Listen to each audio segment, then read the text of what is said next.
بسم اللہ الرحمن الرحیم۔ گزشتہ 38 سال سے میں قوم کو خبردار کر رہا ہوں کہ یہ جو جمہوریت ہے یہ ایک شیطانی طرز حکومت ہے اور بدترین شرک ہے، اور پاکستان کے اندر جو خرابیاں ہیں سمجھ لیجئے امت جس پریشانیوں کے اندر ہے گزشتہ 75 سال سے، اس سسٹم کی وجہ سے کوئی خیر نہیں آ رہی ہے، یقین کیجئے۔ اور یہ سسٹم رکاوٹ ہے اللہ کے دین کے راستے میں۔ تو آج کل یہ لوٹا کریسی کا بھی ایک ماحول ہے، ہر طرف لوٹے لوٹے ہو رہی ہے۔ پہلے لوٹا کریسی کی ذرا ڈیفینیشن سنیے اور پھر اس کے اوپر میں تھوڑا سا تبصرہ کروں گا۔ پہلے یہ عمران خان کی زبانی سنیے کہ لوٹا سسٹم ہوتا کیا ہے۔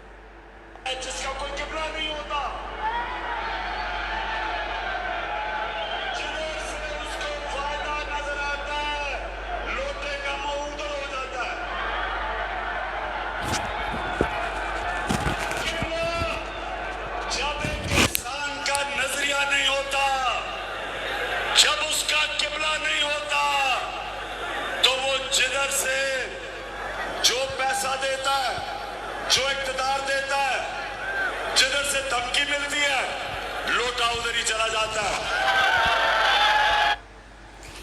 یہ ہے جناب لوٹے کی ڈیفینیشن جو اس فیلڈ کے ماہر عمران خان صاحب بیان کر رہے ہیں کہ لوٹا وہ ہوتا ہے جس کا کوئی قبلہ نہیں ہوتا، جس کا کوئی نظریہ نہیں ہوتا، اور جدھر فائدہ دیکھتا ہے لوٹا اپنا منہ ادھر کر لیتا ہے۔ یہ بالکل صحیح بات ہے کہ یہ دنیا کے مفادات دیکھتے ہیں، اور اس کے بعد نہ قوم کی ان کو خیر خواہی ہے، نہ ملک کی ان کو خیر خواہی ہے، اور نہ اپنی ان کو خیر خواہی ہے، نہ اپنے اہل و عیال کی ان کو خیر خواہی ہے۔ ان کے لیے جائز اور ناجائز صرف اپنے مفادات ہیں۔ تو میں عمران خان کی خدمت میں یہ عرض کر رہا ہوں کہ یہ جو دنیا کے اقتدار کی جنگ ہے یہ بذات خود ایک لوٹا کریسی ہے۔ آپ جدھر اپنے اقتدار کو دیکھتے ہیں آپ وہ طرز عمل اختیار کرتے ہیں، اور ایک دفعہ آپ اقتدار میں آئے ہیں، دیکھیے آپ کو کیا کچھ نہیں کرنا پڑا ہے، کتنے لوگوں کی باتیں ماننا پڑی ہیں، کتنے لوگوں کی دباؤ اور دھمکیوں کو برداشت کرنا پڑا ہے۔ کیوں کہ یہ لوٹا کریسی ہے۔ اگر آپ اصولوں کے اوپر پابند رہتے، اپنے نظریے کے اوپر پابند رہتے، اور اسلام کا نظریہ ایک بہترین نظریہ ہے، بہترین دین ہے، بہترین ضابطہ حیات ہے اور مکمل ہے۔ دین مکمل ہو چکا اللہ کے بندوں، اب نہ کسی کتاب نے اترنا ہے، نہ کسی نبی نے کوئی شریعت لانی ہے۔ یہ آخری نبی محمد صلی اللہ علیہ وآلہ وسلم آ کے 1500 سال پہلے وفات بھی پا چکے ہیں۔ اگر یقین نہیں آتا تو مدینے میں جا کے قبر دیکھ لو۔ اور انہوں نے جو آواز لگائی تھی مکہ کے اندر، 13 سال مکہ کے اندر، اور پھر 10 سال مدینے میں، 23 سال کے اندر دنیا کا نقشہ تبدیل ہو گیا تھا۔ وہ بان کی جوتیاں پہننے والے، ان میں سے جو اکثر پڑھے لکھے نہیں تھے، حتیٰ کہ حساب کتاب بھی اس طرح انگلیوں کے اوپر کیا کرتے تھے، اتنے لے لو، اس انداز سے وہ گفتگو کیا کرتے تھے۔ بہت کم لوگ تھے جو پڑھے لکھے تھے، لیکن اللہ تعالیٰ نے ان کو دنیا کا امام بنایا کہ پستیوں میں گری ہوئی قوم کو اٹھایا اس کلمے نے، لا الہ الا اللہ نے، اور کس طرح عروج کے اوپر جا کے پہنچایا۔ اور اس کی وجہ یہ ہے، وہی وجہ ہے جو عمر بن خطاب نے اپنی دور کے اندر کہا تھا رضی اللہ تعالیٰ کہ لوگوں کان کھول کر یہ بات سن لو، میں نے اللہ کے رسول صلی اللہ علیہ وآلہ وسلم کو یہ کہتے ہوئے سنا ہے، ان اللہ یرفع بہذا الکتاب اقوام، کہ اللہ تعالیٰ اس قوم کو یا کسی بھی قوم کو اس کتاب کے ذریعے اس طرح قرآن کو لہرا کے، قرآن کو سامنے پیش کر کے کہا کہ دیکھو اللہ تعالیٰ اس کتاب کے ذریعے قوموں کو اٹھاتا ہے۔ یعنی بتا رہے تھے کہ عربوں تم اٹھے ہو عربیت کی وجہ سے نہیں، مکہ کی وجہ سے نہیں، تم اٹھے ہو اس کتاب کی وجہ سے، اور وَجَزَوْا بِهِ آخرین، اور جو اس کتاب کا انکار کریں، اس کتاب کو پس پش ڈال دیں، اس کے مخالف چلیں، تو اگر وہ بلندیوں پر بھی اس سے پہلے اللہ تعالیٰ نے ان کو رکھا ہوا ہے تو وہ ذلت کے گڑھوں میں جا کے گریں گے۔ تو یہ بات 100% پوری ہوئی کہ دیکھو ایک چھوٹی سی اس بستی کے اندر سے، مکہ کے اندر سے، یہ جب توحید کی دعوت اٹھی، لا الہ الا اللہ کی، تو اللہ تعالیٰ نے کس طرح ان کو عروج بخشا۔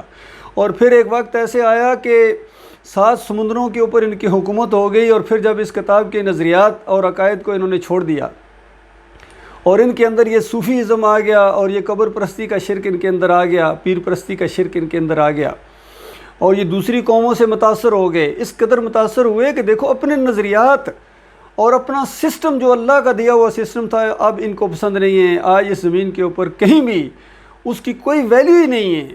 اب یہ متاثر ہوتے ہیں، خود یہ بیان کرتے ہیں کہ میں وہاں برطانیہ میں رہا ہوں، میں ان سے اس قدر متاثر ہوا تھا، کہتے ہیں 25 سال میں نے وہاں گزارے، 20 سال میری تربیت وہاں ہوئی ہے۔ بھائی آپ کی تربیت وہاں ہوئی ہے نا، اس وجہ سے آپ کو اب یہ ایمان عقیدے کی باتیں آپ کو پسند نہیں ہیں، یہ آپ کو بیوقوفی نظر آتی ہے، یہاں تو نقصان نظر آتا ہے۔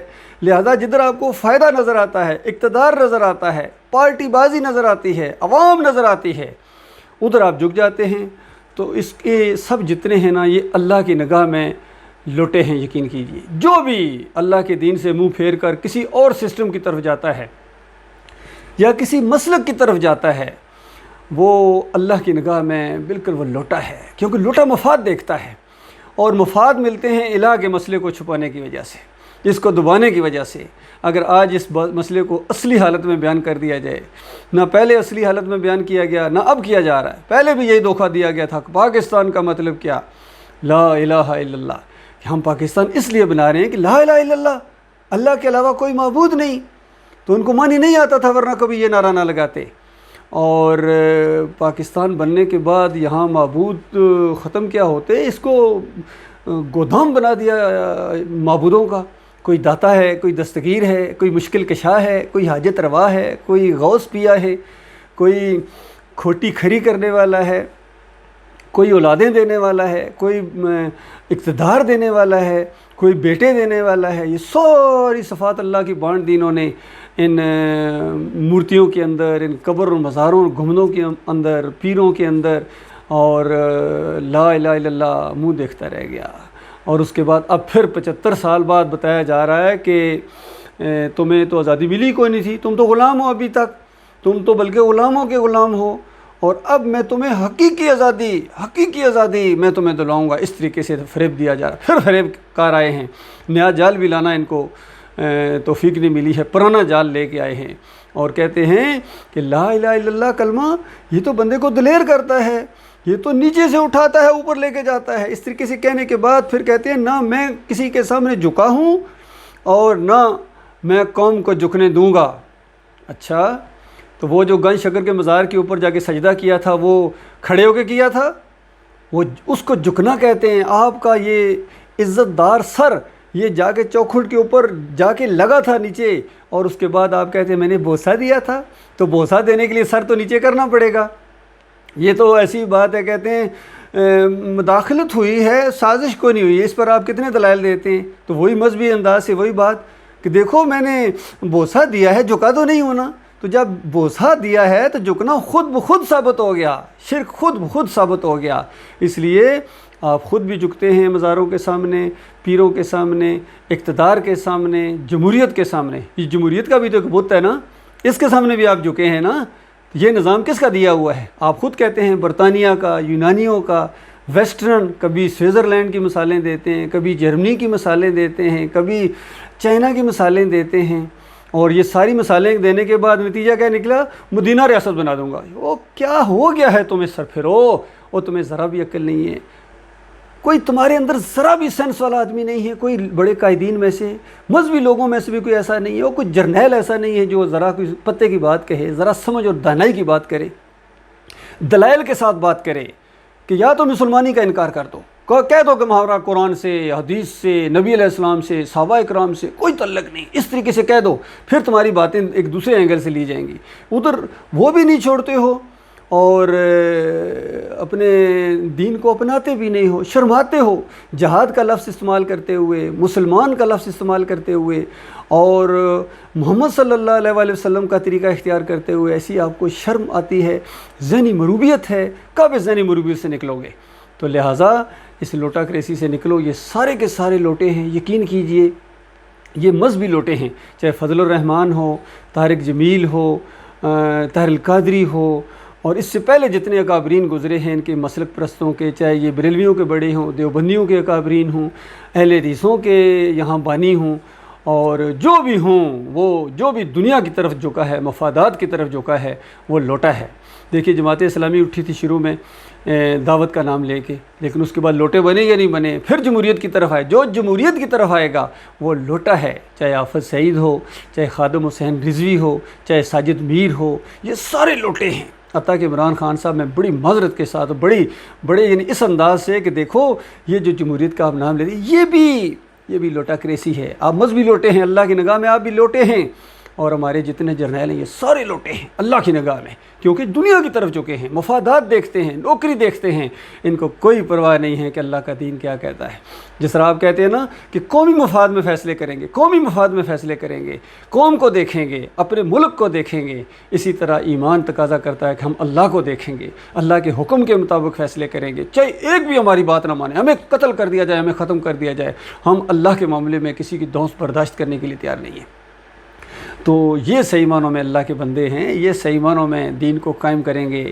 اور میرے پیارے بھائیوں، عوام اندھے بن کے ان کے پیچھے نہ چلو، ان لوٹوں کے پیچھے نہ چلو، یہ سارے لوٹے ہیں، یقین کیجئے، چاہے یہ مذہبی لوٹے ہوں بریلویت کی شکل میں، دیوبندیت کی شکل میں، اہل حدیثیت کی شکل میں، سلفیت کی شکل میں، صوفیزم کی شکل میں، یہ سارے لوٹے ہیں۔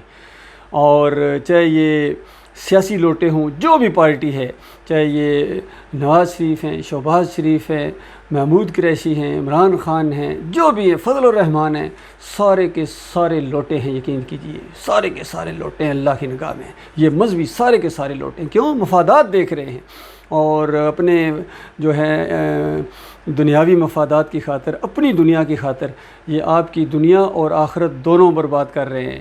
اس لیے میرے پیارے بھائی، میں آپ کا بھائی ہوں، میں کوئی مولوی نہیں ہوں، میں کوئی پیر نہیں ہوں، میں آپ سے کبھی ووٹ نہیں مانگوں گا، میں آپ سے کبھی ووٹ نہیں مانگوں گا، میں آپ سے کبھی نوٹ نہیں مانگوں گا۔ اور میری دعوت یہی ہے، الہکم الہ واحد لا الہ الا هو الرحمن الرحیم، تمہارا ایک معبود ہے، تمہارا ایک داتا ہے، تمہارا ایک دستگیر ہے، تمہارا ایک مشکل کشا ہے، اور ان سارے نقلی داتاؤں، دستگیروں، مشکل کشاؤں اور حاجت رواؤں سے منہ موڑ لو، اور یہ واسطے، وسیلے، یہ نظر و نیازیں، ابھی یہ مہینہ شروع ہو رہا ہے، محرم کا مہینہ، مار کٹائی اپنے آپ کو، اور پھر اس کے بعد یہ 10 محرم کو جو لنگر لگیں گے، یہ سبیلیں لگیں گی، پھر گھوڑے کی پوجا ہوگی۔ اللہ کے بندو، یہ دین ہے۔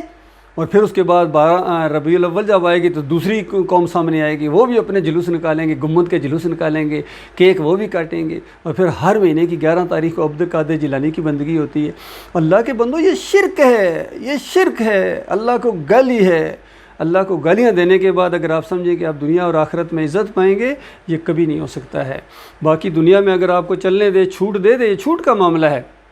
کبھی ایک کو تھوڑی سی کامیابی ملتی ہے تو وہ کہتے ہیں بس اللہ ہمارے ساتھ ہے، پھر دوسروں کو جب ملتی ہے وہ کہتے ہیں اللہ ہمارے ساتھ ہے۔ وہ اللہ سب کا دشمن ہے، اور یہ الکفر ملت واحدہ، یہ سارے کے سارے جتنے بھی یہ پارٹیاں ہیں، یہ اللہ کا عذاب ہے تمہارے اوپر قوم کے لوگوں، اور یہ سارے کے سارے باطل کے اوپر ہیں۔ یہ حق اور باطل کی جنگ نہیں ہے، یہ جو عمران خان صاحب کہتے ہیں یہ جہاد ہے، یہ جہاد ہے، یہ شیطانی راستے میں آپ کا جہاد ہے، یہ قوم اور وطن کے لیے آپ کا جہاد ہے، اللہ کے لیے نہیں ہے۔ یاد رکھیے، وہ جہاد جس کے مرنے والے جنت میں جاتے ہیں، آپ کا راستہ وہ نہیں ہے، آپ کا راستہ وہ نہیں ہے۔ آپ کی مفادات کی دنیا ہے، اقتدار کی دنیا ہے، اسلام آباد کی دنیا ہے، پارلیمنٹ کی دنیا ہے، صدارتی نظام ہو یا پارلیمانی نظام ہو، شرک ہی ہوتا ہے۔ آپ کو عوام ہی کی خدمت میں جانا پڑے گا، عوام ہی کی جواب دہی آپ کو ہوگی، آپ کو کرنی پڑے گی، اور عوام کو طاقت کا سرچشمہ ماننا پڑے گا۔ اور اسلام کہتا ہے نہیں، کتنی مرتبہ ایسے ہوا ہے کہ قلیل گروہ کو اللہ تعالیٰ نے اکثریت کے اوپر غلبہ عطا فرما دیا ہے۔ اللہ کی مدد جب ساتھ ہوتی ہے، اللہ تعالیٰ مدد کرتا ہے، وہ کمزور بندوں کو ہمت دیتا ہے۔ اس لیے ابھی بھی وقت ہے، اللہ کے بندوں میرے پیارے بھائیوں، آؤ اس ایمان خالص کی طرف آ جاؤ، ساری فرقہ بندی ختم کر دو، ساری یہ جماعتوں پارٹی بازی ختم، کوئی اس کی ضرورت نہیں ہے، الیکشن کی کوئی ضرورت نہیں ہے، یہ بالکل فضول خرچی ہے، یہ شیطانی طریقہ ہے، اور اس میں گالی گلوچ ہے، نفرتیں ہیں، ناانصافی ہیں، لڑائی جھگڑے ہیں، اور ایک دوسرے کے اوپر لعن طعن ہے۔ یہ سب کچھ جمہوریت کا حصہ ہے، جمہوریت کا حسن ہے، اور یہی جمہوریت ہے۔ پھر اسی کی خاطر اگر آپ کہو کہ پاکستان کی بقا جمہوریت میں ہے، سراج الحق صاحب کہہ رہے ہیں پاکستان کی بقا جمہوریت میں ہے، افسوس افسوس، نہیں میرے بھائیوں، پاکستان کی بقا اسلام میں ہے، ایمان میں ہے، ایمان خالص میں ہے۔ اللہ تعالیٰ غور و فکر کرنے کی توفیق عطا فرمائے۔